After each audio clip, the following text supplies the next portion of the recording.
गणेश उत्सव के मद्देनजर बाजारों में रौनक लौट आई है। खासतौर पर नासिक का बाजार इस समय गणेश प्रतिमाओं के साथ ही गौरी की मूर्तियों और उनके मुखौटों से सजा हुआ है और इसे खरीदने के लिए लोगों की भीड़ उमड़ पड़ी है। गणेश उत्सव जैसे जैसे पास आ रहा है, बाजारों में इसे लेकर रौनक बढ़ने लगी है। गणेश स्थापना के साथ ही 3 दिनों बाद ही गौरी आवाहन किया जाता है।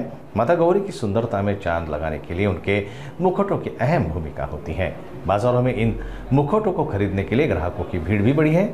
नासिक के बाजारों में जहां एक और गौरी मुखौटों की भारी मांग है, वहीं इन्हें बनाने वाले कारीगर भी काफी व्यस्त हैं। गणपति गौरी के साथ ही बाजारों में सजावट के सामानों की भरमार है, जो ग्राहकों को खास आकर्षित कर रहे हैं। लेकिन सभी पर महंगाई की मार साफ नजर आ रही है। पिछले साल के मुकाबले इस साल कीमतों में 30 से 40% इजाफा दर्ज किया गया है। माझं नाव दीपाली सुरेश विश्वांबर येवला। आमच्या इथे 20 ते 25 वर्षापासून गौराईची विक्री चालू आहे।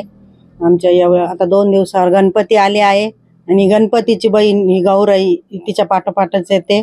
आमच्या इथे सर्व सामान गौराईची विक्रीला आहे। धाडाच्या हात, आशीर्वादाच्या हात, सुट्ट्या हात, कोठ्या, गॅलनेस कोठ्या, स्टीलच्या कोठ्या, शाडूचे मुखोटे, पितळी मुखोटे, सर्व सामान योग्य दरात मिळते। साज शृंगार पण मिळतो।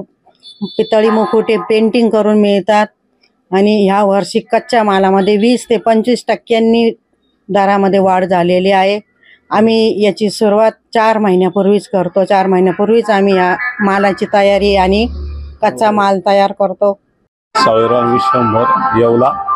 माझ्याकडे गेल्या 20-25 वर्षापासून गौराईचे सामान मिळते। योग्य दरात असे सामान असते माझ्याकडे। शाडूच्या कोठ्या, शाडूचे हात, मुखोटे, गॅलनीच्या कोठ्या माझ्याकडं 1000 पासून तर 5000 रुपयापर्यंत साधारणतः हे गौराईचं सामान असतं। साधारणतः हात, कोठ्या वगैरे हे सर्व जर घेतलं तर 5-1 हजारपर्यंत सगळं मटेरियल बसतं। यावर्षी कच्च्या मटेरियलचे भाव वाढल्यामुळे जवळपास 25% फरक पडला यावर्षी।